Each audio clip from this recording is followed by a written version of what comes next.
My Gavanen and well met. I'm Araki Galadith, head of Divide and Conquer, and welcome back to the Northern Dúnedain campaign.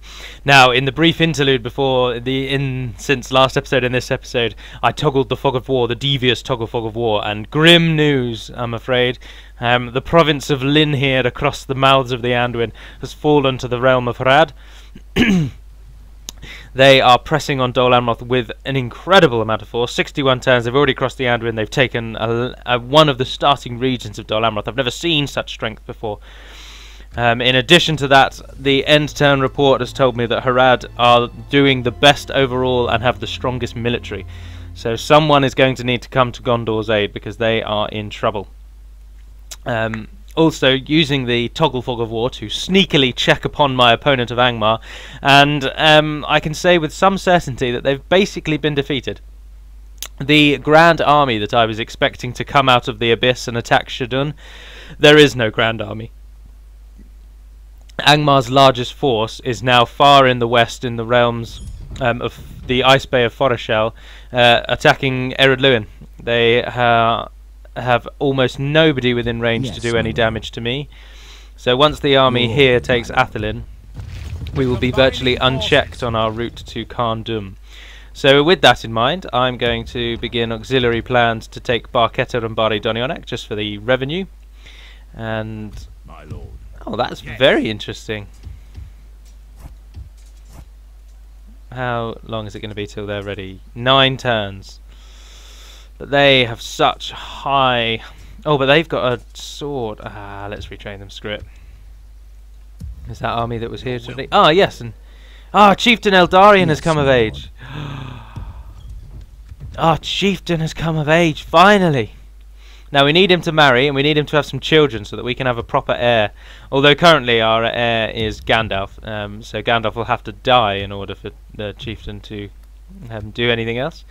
Also, the barracks event kicked in last term, as I'm sure many of you have seen. So the Dúnedain barracks, the post-barracks event one, is now available. So it'll be interesting to get some buildings out of that. Your orders, my lord. But given, in light of the fact that Angmar are essentially defeated, we will begin preparations to attack them with everything we've got. So you 3 can stay behind. 13 of you aren't really needed. And 20 of you, I suppose. We'll take the rest. All help is help. If you push across to Shadun, we've got peace with the Misty Mountains, so if we take Litash, Gundabad shouldn't really trouble us, which is good news. Gazur's on his way, or Gazug, whatever he's called, Gazug. He's on his way to Lothlorien, which is very nice, because that's far out of our way, so he can go there all he likes, we're not bothered. Do we want a school here? Settlement details, 41%. You're going to start needing 50% to get any bonus, but we... can now get the Rudar archers. They are available in a limited capacity before the barracks event, but once you build the Dúnedain barracks, they're available a lot more readily. So I suppose we can begin upgrading our infrastructure and getting the barracks wherever we can in the regions that can train it. After the barracks event, you do get quite a few more units to play with, and the replenishment rate of the units that were available before the barracks event is significantly increased. So it's quite useful getting the Dúnedain barracks. Interestingly, the army of Dunland that I was waiting to attack Aragthur in an attempt to stop me attacking Tharbad has abandoned that completely. They've moved north and they're currently besieging the village of Mengelen on the Greenway, which is the Barrow Down region. So Dunland, not really sure what they're up to, but as soon as Angmar's fallen, we're going to be coming at Dunland with full capacity, with our full available might. And our only threat, once we've got Dunland as our main attack target, our only other threat then is that the Misty Mountains may double-cross us. And when I say may, I mean they will. They're very fond of double-crossing. They do it a lot. So I am prepared for that. Who's that there? Umbar, yeah, go on then. Let's get some trade right. I think I might have a port. Well. What else do you have to say? Bit of map information with the forces of Umbar. Seems like an honour and a pleasure. The Farewell. Faithless. Oh, there's a Dunefell. What you want? Yes, my lord. Rohan have not managed to hold... Yes, to reclaim as Edoras. you wish. Where is... Without question. Yes, my lord. Oldberg in the fold? As you wish. Down there somewhere. If only I could. I shall continue tomorrow. Yes, my lord. With honor. Darien, continue moving south. You've got some more units to help As you. you wish. Oh, that's got the Dúnedain barracks building already. Oh, they're coming back. The forces of Bree must have beaten them, because they went up there with a much larger supply. It's likely that that's Dunland's largest force, because the border wars that they have with Enedwaith all along their border down there are fairly insignificant. So that is likely to be their main force. What do we want to do with Turgan? Your orders, my lord. I'm gonna Because if we pull forces out of Shadun, Angmar will sense weakness and they'll spring their attack. But if we pull him away from Osculfin, Yes, my lord. then we'll lose it. Have a taste of my blade. Your orders, my lord. How long's that got? 1 turn. They're not going to attack us, are they? So just sit in Osculfin, Yes. actually. And we'll worry about moving into the heartlands of Angmar in a moment.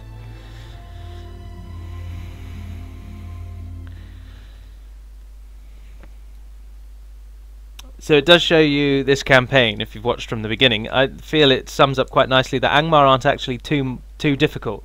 And this campaign isn't actually that hard. It just entirely depends on picking and choosing your battles. Knowing when to attack is what I would suggest. Or potentially it's just that this campaign isn't actually that hard. And there's a very strong possibility that that's just all it is. I don't think I'm any better at this game than anyone else. And I've managed to make Angmar not an issue very, very quickly, so you can too. Let's leave them behind because they're a bit useless and begin just auto-resolving against these people. An honourable, glorious victory. Isengard and Galathrim are at war. Eldarion has married Barahel. The forces of Angmar have all headed north, so Turgon, you are free to leave. I'd like you to join up with Shadun, reinforce them there. No further, Nothing in Morvatarth. Kamath Bryn's building, that's nice. We'll build them and take your entire army, actually. Yes. And then you get more reinforcements as it goes on. You can join Hirdir. Yes, my lord. Oh, Nirdir. Nerdir. And head to Aragthur, the great castle of Aragthur. Bound forever in memory of our great and noble lord, Aragorn. We've got a unit there, so after 1 turn, and we'll leave probably the lumbermen and take the rest and take Barketta with that army. Then move round and take Bardi Donionak. How much money are we making? 3,000, that's not bad, we'll train 2 of them. Once you've built the farming, please build me a leather worker, then get me a barracks, and then we'll worry about what to do after that. Athelin is building that. Your orders, my lord. Yes, my lord. My diplomat. Shan't forget him this time. Your orders. Yes, as you Oldberg, have there it is. a proposition for us. I should very much like an alliance with you. How are you feeling about that? Very generous. Trade information, map, and map. What do you think? Yes! I accept this wonderful deal with another proposition. What do you say about that? Where I do not believe I'm able to accept. Well, that seemed fruitful. King Eomer the Farewell. Chivalrous. Oh, Rohan aren't doing too badly. They've still got both Wold regions, East Emnet and the Fold, East Fold. Yawling Swordman. King Eomer is still their king as well, which means that only Theoden has died. They've not lost quite their generations. They're still going reasonably strong, so it bodes rather well.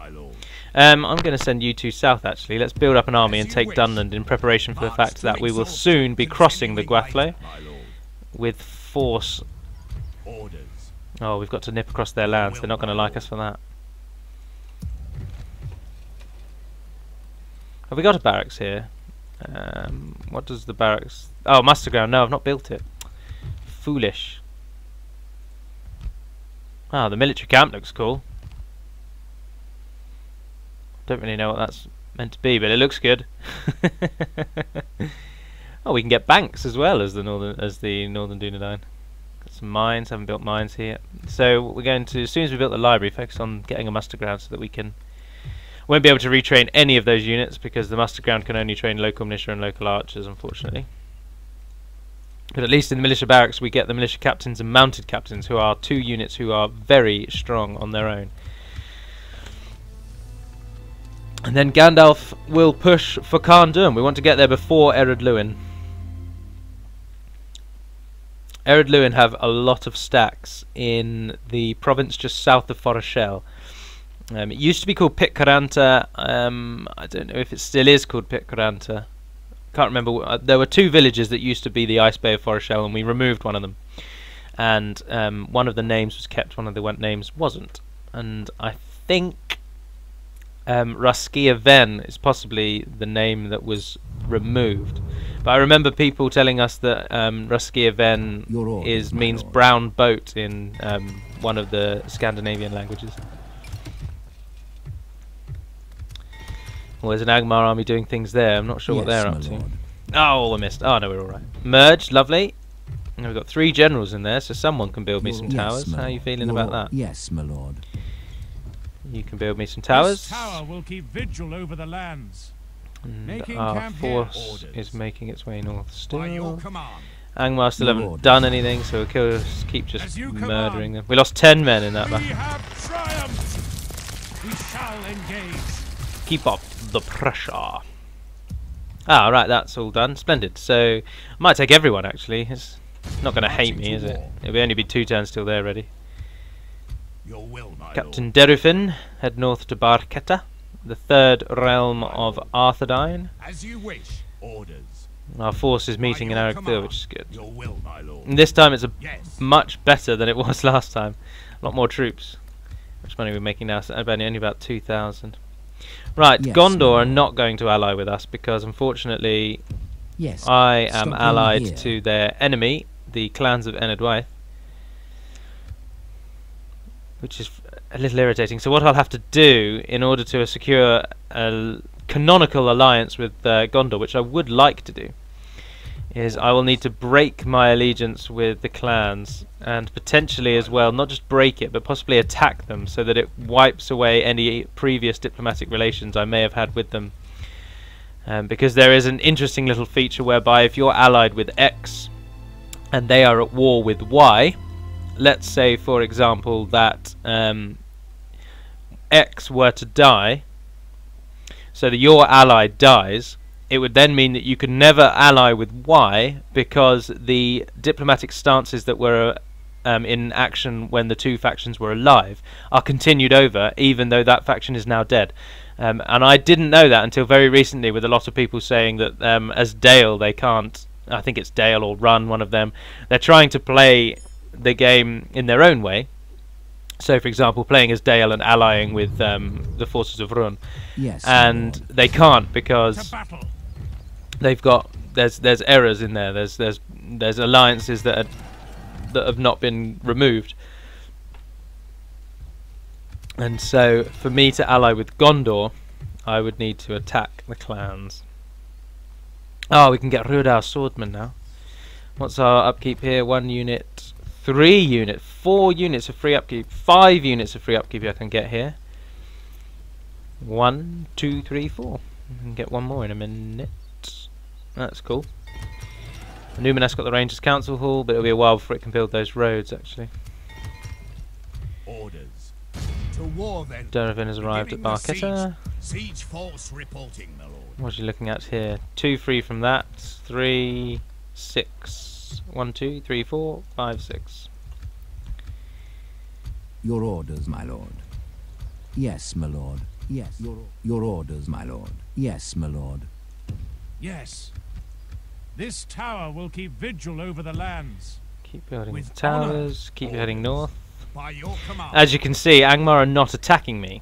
And that is because Ered Luin present more of a threat. And so Angmar are weighing up the probability of their success against me and the probability of their success against Angmar. And clearly, their against Ered Luin, sorry. And against Ered Luin, their probability of success is much higher. So they're focusing on them rather than me. Alternatively, it could also just be that Ered Luin are directly threatening their borders, whereas I only share a border with them. So they're defending themselves against Ered Luin, where at the minute with me we're kind of in a peace period. So that's why they're attacking Ered Luin and not myself, which is what the AI can. That's all it can do, really. It can only follow its pre-programmed lines. But if they had any sense, they'd at least try and harass me, try and stop my troop movements, try and do anything to delay the inevitable. Although if Ered Luin take one of their settlements, then it won't be long before their reinforcement stack arrives, and that'll be very irritating. I don't think I've got the forces to stop that. They'll win some battles with that, but it only delays the, as I've already meant, repetition terrible, but it does only delay the inevitable, the Uber stack. This tower. Your orders, my lord. We shall engage. An honorable. We didn't lose anyone. We killed 63. We have triumphed. With honor. Right, straight for Carn-Dum. We can go no further, my lord. My lord. Yes. Oh, that army looks like it might be changing its mind, but this army would beat it easily. Interesting one. What else has happened in this turn? Umbar and Isengard have allied, and we are hopefully going to get some map information. What is it you wish to discuss? What do you think of trade rights? Good to very well. What do you think of map information? Yes. This seems quite reasonable. An honor and a pleasure. Farewell. Minas Tirith reached. Dead Marshes. Minas Morgul, the last alliance. There you go. You can see the red border just in the corner there, indicating that this region is now held by Harad. But we'll try and get some map information with Harad. We'll see what they want for it. Without question. Gondor is still holding the river though, which is good. But I may backstab Enedwaith when the time is right. And leave behind those 3 riders. And the rest come into Northern Dúnedain. The entire Dunlending army has disappeared. I saw them cross the river, but I'm not sure where they're going. And I assume it's because Matraith has fallen to Enedwaith. So Dunlands now don't see any prospects up north of the river, so they're pushing all their forces south. Or alternatively, Enedwaith, now that all the rebel provinces are claimed, Enedwaith might be pushing into Dunland's heart, because that's the only place they've got left to go. So time will tell. What have they got in there? Some sword militia and peasant archers. We'll easily be able to deal with that. Yes, your orders, my lord. All right. Yes. And another enter. My lord. So Angmar should hopefully be defeated within the next 20 or so turns, and then we can push into Dunland's heartland, claim that for ourselves, train some of the wildmen ourselves. If we do break our alliance with Enedwaith though, and we don't attack them, they'll likely attack us anyway. But hopefully they'll attack Bree first, because we're allied to both, and so it will then say who do you want to stay allied to. And obviously we choose Bree. Bree currently don't have any enemies. I've stopped Angmar getting anywhere near them, so they haven't had to deal with Angmar. Dunland haven't got anywhere near them because, again, of myself and Enedwaith, and they aren't at war with Enedwaith, so Bree have got quite the sizable army, just dithering around in the lands of Bree, not really doing anything. I can retrain all 3 of them, that's very nice. What's our free upkeep here? 1 from that, 1 from that, and 2 from that, so we've got 4, so 1, 2, 3, 4. Yes, my lord. As you command. What have they got in there? Prevail. Dunlending Berserkers and Dunhair Champions. Yes. How long will it hold out for? 6 turns. But if we are correct and there are no Dunlendings north of the river, then no one can attack us. So we can just hold out there.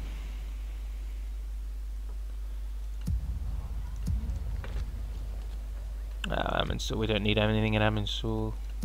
Skolfin, it's just waiting for that to upgrade. Same in Athelin.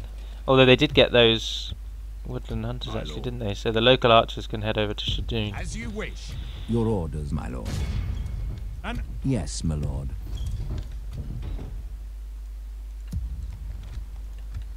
Right, who's going to stay behind? 25 of you, 22, 22, and 62. to battle. We have triumphed. 2 units of Wargs. We shall Let's engage. fight it. The auto-resolve might not be as favourable in this instance, so we'll take control ourselves. And then we'll squeeze Carn-Dum and Litash in our vice like pincer grip and crush the resistance of Angmar in the north. Finally, the lands of the Bree land will be free from war. Thanks to the blood of the men of Arnor.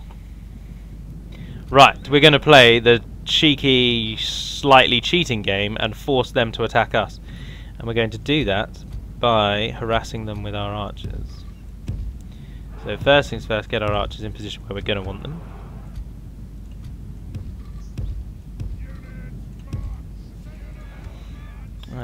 Pikemen, donk, donk, donk, donk, donk. All of you line up in front of them all, quite lower down the hill. Oh no, that's not really lower down the hill, is it?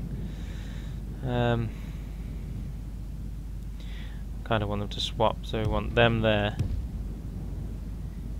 like so, and all of you go up on the ridge above, like that.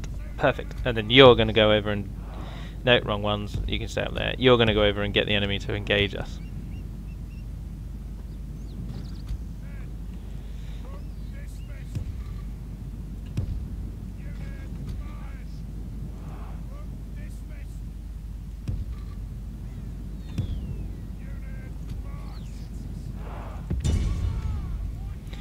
Speed it up.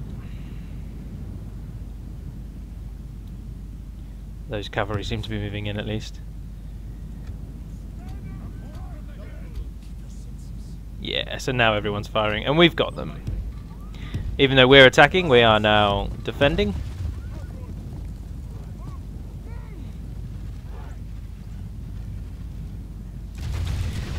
Watch as the arrows fly.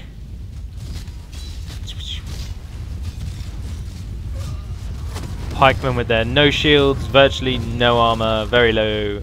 Oh, and of course I've already said things. I always do that. I always assume that a list needs 3 things to be a proper list. So if there's only 2 things in the list, then I end up repeating the first thing. Saying that is equally as boring. I can't believe I just explained that. They're going to flank us, so our cavalry are going to have to be ready there. The wargs aren't too much of an issue. Charge out, counter their charge.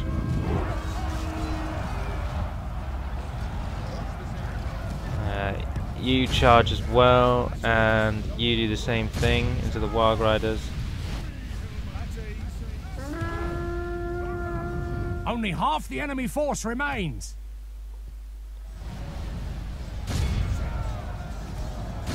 If we continue like this, we will smash the enemy.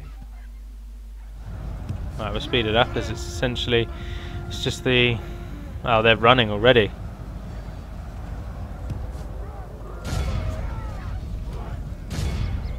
Yeah, behold how our cowardly foe. This we is lost a 84, we killed victory. 358.